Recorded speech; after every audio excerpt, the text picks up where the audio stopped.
இருக்கு. இப்போ வேட்டையின் படத்தோட லான்ச் ஈவெண்ட்டில் வந்திருக்கோம். என்னை பொறுத்த வரைக்கும் கனவுல கூட நினச்சி பார்க்காத ஒரு பெரிய சந்தோஷம் இந்த படம்.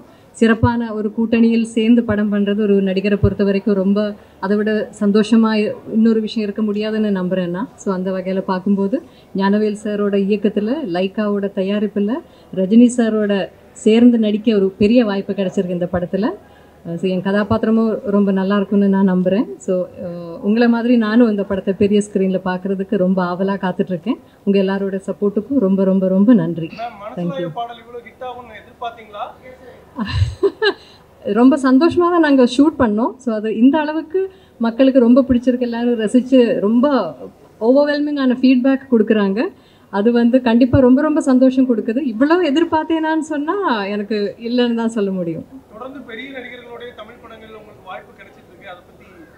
அது எனக்கு கிடைக்கிற பெரிய மலையாளத்தில் பாக்கியம்னு சொல்லுவோம். அது தமிழில் எப்படி லக்கு தான் என்ன சொல்லுவோம், பாக்கியம் தான். அது அந்த பாக்கியம் எனக்கு இது வரைக்கும் கடவுள் கொடுத்துருக்காரு. ஸோ இனிமேலும் அப்படி தான் நல்ல படங்களில் நல்ல இயக்குநர்கள் கூட, நல்ல நடிகர்கள் கூட, நல்ல தயாரிப்பாளர்கள் கூட எல்லாம் நல்ல படங்கள் பண்ணணும், மக்களுக்கு பிடிச்ச மாதிரி படங்கள் பண்ணணும்னு தான் எனக்கு ஆசை.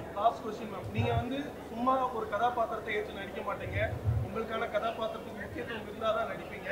இது ஒரு பெரிய ஸ்டார் காஸ்ட். உங்களுடைய கதாபாத்திரம் எந்த அளவுக்கு முக்கியமானதாக இருக்குது? இதில் எல்லா கதாபாத்திரங்களும் ஒரே மாதிரி அவங்களோட ட்ராக்கில் எல்லாருக்கும் அவரவரோட இம்பார்ட்டன்ஸும் ப்ராமினன்ஸும் கொடுத்துருக்காரு. அண்ட் ஞானவேல் சார் அப்படிப்பட்ட ஒரு டைரக்டர் தான். சும்மா அப்படியே யாரையாவது சும்மா நீங்கள் அவங்களோட படம் பார்த்துருக்கீங்க ஏற்கனவே. ஸோ அந்த இயக்குனர் மேலே எனக்கு கம்ப்ளீட்டாக நம்பிக்கை இருக்குது. ஸோ என் கதாபாத்திரமும் இந்த படத்தில் வர மற்ற கதாபாத்திரங்கள் மாதிரி it has due importance in the film. I am sure you going to see it for yourself. Thank you. Thank you. எல்லாருக்கும் வணக்கம்.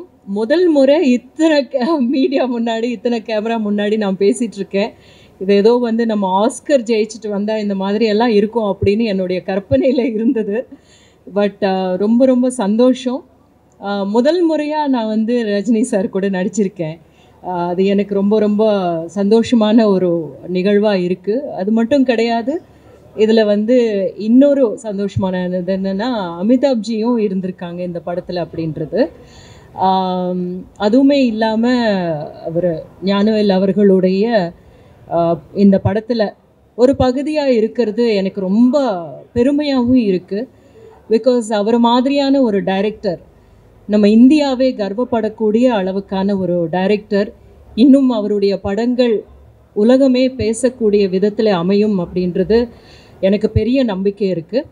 அந்த மாதிரியான ஒரு இயக்குனருடைய படத்தில் நான் ஒரு பார்ட்டாக இருக்கேன். It's a very small character. நீங்கள் அப்படி கண்ணிமைக்கிறதுக்குள்ளே போகிற மாதிரி கேரக்டர் தான். But still I really loved it. ரொம்ப ஒரு சந்தோஷமாக, ரொம்ப பெருமையாக பண்ணியிருக்கிற படம் இது எனக்கு. நன்றி.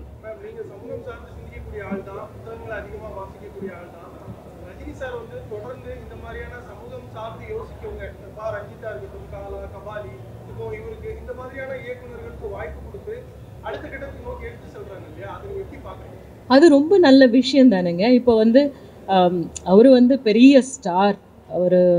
அவருடைய படம் என்ன சொல்ல வருது அப்படின்றது நிறைய பேருக்கு கொண்டு போய் சேர்க்குற ஒரு இதுவாக இருக்கு இல்லையா? அந்த ஒரு கருவியாக அவர் தன்னைத்தானே ஒப்பு கொடுக்கறது அப்படின்றது மிகப்பெரிய விஷயம். அதுதான் இதில் நம்ம பார்க்க வேண்டிய ஒரு நல்ல பாசிட்டிவ் விஷயம். அந்த மாதிரியான டைரக்டர்ஸோட ஒர்க் பண்ணணும் அப்படின்னு நினைக்கிறார் இல்லையா? That's really nice.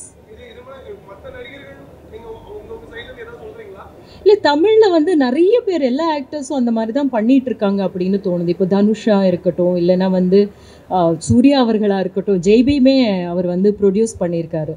அந்த மாதிரி நம்மளுடைய கொஞ்சம் நல்ல மார்க்கெட் இருக்கிற ஆர்டிஸ்ட் எல்லாமே நல்ல படங்கள் பண்ணணும், சமூகத்தை சார்ந்த பிரச்சனைகளை பற்றி சரியாக பேசக்கூடிய இயக்குனர்களுடைய இயக்கத்தில் நடிக்கணும் அப்படின்னு நினைக்கிறது நல்ல விஷயம். நன்றி.